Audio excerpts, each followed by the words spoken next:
Hi everyone. तो इस particular video में हम बात करेंगे गिब्स एनर्जी की। असल में यहाँ पे हम जो गिब्स एनर्जी है बात करेंगे, जो गिब्स एनर्जी है, गिब्स एनर्जी को डिनोट करते हैं डेल जी नोट से। और हम यहाँ पे जो रिलेशन है, जो रिलेशनशिप होगी वो डेल जी और ई नोट सेल में होगी। असल में एक रिलेशन होता है del G is equal to N F E naught. यहाँ पर जो फॉर्मूला है वो कुछ इस तरह का होगा। फॉर्मूला लिख रहा पहले, लेकिन ये आएगा कैसे तब बताऊँ। ये फॉर्मूला जो है आपके पास ये कैसे आएगा वो बताना है मुझे यहाँ पर, और न्यूमेरिकल करानी है। तो एक्चुअल में जो टॉपिक है मेरे पास, वो टॉपिक जो है वो है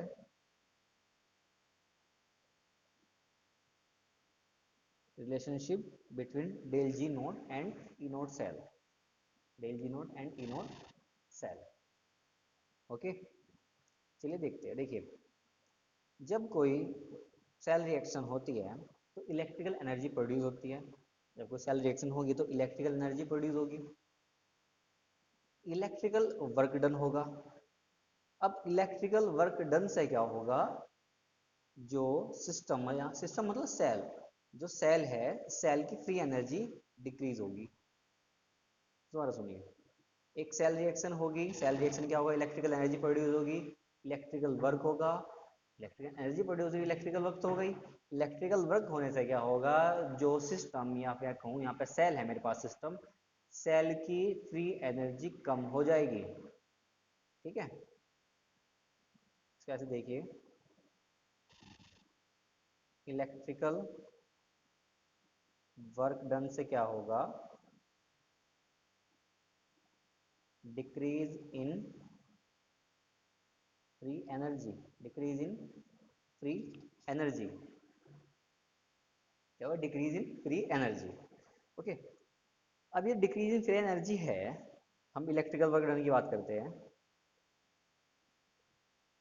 इलेक्ट्रिकल जो वर्क डन होगा वो किसके इक्वल होगा, वो होगा, भाई देखो यहाँ पे क्या है, आप ऐसा तो नहीं है कि कोई बॉक्स होगा उसको पुश करोगे, यहाँ पे तो ऐसा नहीं है।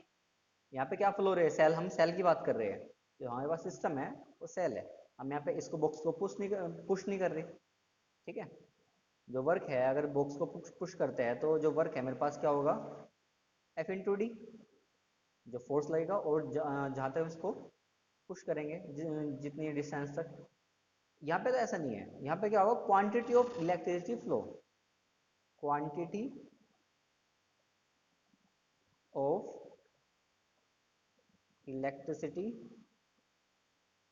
फ्लो, जो कि रिसेंबल कर रहा फोर्स है, इनटू ईएमएफ, इनटू ईएमएफ। ठीक है, क्वांटिटी ऑफ इलेक्ट्रिसिटी क्या होगी आपकी, वो होती है एन। एन यहाँ पे क्या है, एन यहाँ पर है number of electron involve in the chemical reaction, into E naught of cell.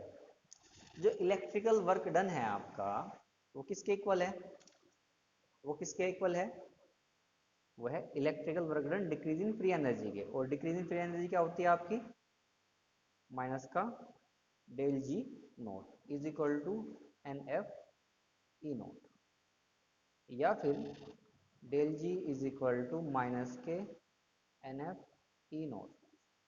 ये आपका फॉर्मूला है जो कि आपको याद करना है। ठीक है, फॉर्मूला आपको याद रखना है। ठीक है, असल में यहाँ पे क्या, ये माइनस का डेल जी क्यों लिया, क्योंकि आपने 11th क्लास में पढ़ा होगा, 11th क्लास में था कि जो माइनस का डेल जी होता है ना, वो डब्ल्यू मैक्स के होता है, मतलब कि यहाँ पे maximum work done is equal to minus के जी। ठीक है, डब्ल्यू वर्क, जो डब्ल्यू है मेरे पास वर्क डन है अकॉर्डिंग टू थर्मोडायनेमिक्स, वो माइनस के जी, माइनस जी के इक्वल होता है। तो उसके अकॉर्डिंग मैंने यहाँ पे लिखा minus G is equal to N F, या फिर G is equal to, sorry, G naught is equal to minus के एन एफ। आपको ये फॉर्मूला अप्लाई करके क्वेश्चन निकालना है। ठीक है, यहाँ पर हम न्यूमेरिकल लिखेंगे, जैसे कि हम फॉर्मूले के बाद न्यूमेरिकल कराते हैं। ये हमारे पास क्वेश्चन है, क्या कहता है, calculate the standard free energy change, सीधे सीधी बात है, डेल जी पूछ रहा है, and maximum work done obtainable from the reaction. ये हमारे पास रिएक्शन है, हमारे पास सॉलिड है एक्वस है। देखो जो आयन होते हैं वो एक्वस मीडियम में, मैंने यहाँ पे मेंशन नहीं किया, ये एक्वस मीडियम में है, ठीक है ना, ये भी एक्वस मीडियम है, मैंने मेंशन नहीं किया था, लेकिन यहाँ अंडरस्टूड होनी चाहिए बात। देखते हैं, लेकिन सबसे पहले आप n की वैल्यू यहाँ पे फाइंड आउट कर लीजिए, और यहाँ पे n की वैल्यू देखते ही बनती है, मतलब देखते ही मिलती है मुझे, n इज इक्वल टू 2। एक बार मैं दिखा रहा हूँ यहाँ पर, आंसर देखिएगा। जेड एन से क्या हुआ, Z N 2 positive, 2 electron, copper 2 positive, 2 electron, copper आ गया, दोनों को ऐड करोगे 2 इलेक्ट्रॉन, 2 इलेक्ट्रॉन खत्म हो गए, इक्वेशन जो कि 2 आएगी। लेकिन यहाँ पर जो n इज इक्वल टू है, मेन बात जो है n इज इक्वल टू आपकी 2 है। उसके बाद n इज इक्वल टू 2 आ गया। उसके बाद डेल जी पूछ रहा है, सीधी सीधी बात है, डेल जी का फॉर्मूला मेरे पास क्या है, माइनस के N F E naught, minus के एन एफ ई नोट। यहाँ पर आप एन की वैल्यू आएगी आपके पास, एफ की वैल्यू आपको पता है, कांस्टेंट दिया हुआ था, क्या है मेरे पास कांस्टेंट 96500 गुलाम पर मोल। कौन सा कांस्टेंट है, फैराडे कांस्टेंट। यहाँ पे ई नोट है क्या आपके पास, ई नोट नहीं है, आपको ई नोट फाइंड आउट करनी पड़ेगी। और ई नोट फाइंड आउट करने के लिए आप क्या चाहिए, आपको चाहिए सेल। इक्वेशन आपके पास है, आप सेल में चेंज करो, ध्यान दो। Zn से क्या हुआ, Zn 2 पॉजिटिव, Zn से क्या हुआ, Zn 2 पॉजिटिव, ऑक्सीडेशन हुआ, और ऑक्सीडेशन किधर होता है, लेफ्ट साइड। सॉल्ट ब्रिज, यहाँ से क्या हुआ देखो, कॉपर से क्या हुआ, कॉपर 2 पॉजिटिव से क्या हुआ, कॉपर हुआ, तो कॉपर 2 पॉजिटिव से क्या हुआ, कॉपर। राइट माइनस लेफ्ट तो करना है, E naught is equal to right minus left. Right मेरे पास क्या है, कॉपर रखा हुआ राइट में, और इसकी वैल्यू मेरे पास रिडक्शन पोटेंशियल की वैल्यू क्या है, प्लस के 0.34 रखो ना, माइनस लेफ्ट में क्या है मेरे पास, यहाँ पर जो लेफ्ट में क्या है मेरे पास, लेफ्ट में मेरे पास है जिंक। जिंक की वैल्यू मुझे क्या दी गई है, माइनस के 0.76, माइनस के 0.76 रखो, माइनस के 0.76, 0.34 प्लस का, ये पूरे हो गए आपके 1.1 वोल्ट आ गया, क्या आ गया 1.1 वोल्ट। ओके, ई नोट आपके पास मिल गया। एन भी आपके पास है कितना, 2 है। एफ भी आपके पास है कितना, 96500 है। ई जीरो कितना आपका 1.1 वोल्ट है ना, ये तो जीरो छोड़ दो, पॉइंट के बाद जीरो छोड़ देते हैं। अब इसके बाद आपके पास कैलकुलेशन करने पर जो आएगा वो आएगा आपका माइनस का 212300, मैंने कैलकुलेशन पहले ही करके रखी है, जूल पर मोल। जूल पर मोल ऐसे अच्छा नहीं लग रहा ना, अरे अच्छा तो है। आप आंसर ऐसे छोड़ दीजिए। अगर स्पेसिफिकली क्वेश्चन में कहा गया है कि find out the del G, ये calculate del G in kilo joule per mole, तो आप क्या करोगे, यहाँ पर देखो जूल पर मोल है, 1000 से डिवाइड करो तो आपका क्या आएगा, क्या आएगा ये 212.123, 212.3 किलो जूल पर मोल, ठीक है, 212.3 किलो जूल पर मोल आपके पास आंसर है, किलो जूल में। जूल में आपका आंसर है, नहीं पूछा तो आप किसी में भी छोड़ सकते हो, लेकिन अगर मैं कहूँ आपसे मतलब, तो आप किलो जूल में ही छोड़ो, ये ऐसे ही है, किलो जूल में ही छोड़ो। इसने एक चीज और पूछी थी मुझसे, and maximum work, maximum work done, हमने आपको रिलेशन बताया था, डेल जी माइनस के del G equal to W max. तो डब्ल्यू मैक्स क्या है मेरे पास, माइनस के डेल जी क्या है मेरे पास, डब्ल्यू मैक्स। अरे यही तो मेरे पास मैक्सिमम वर्क है, बस हमें क्या करना है, साइन चेंज करना है। तो मेरे पास मैक्सिमम वर्क मेरे पास क्या होगा, maximum work done by the cell by the system, तो क्या होगा 212.3 किलो जूल पर मोल।